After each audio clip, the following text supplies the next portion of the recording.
Yan, dito po na naman ako sa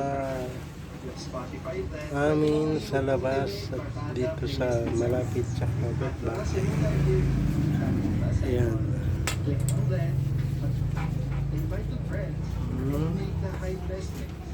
Sana mabigyan mo po kami ng pambili ng bigas, pagkain namin pang araw-araw. Yan.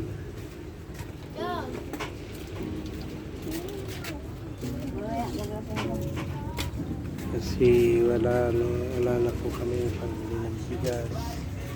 Ayan.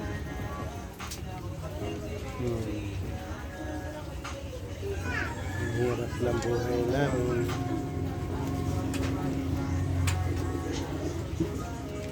Yan. So hanggang dito na lang.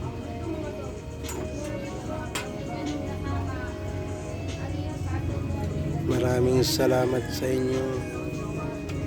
Pakipalo na lang po. Kung sino man nakapanood, ipalo nyo lang po ako.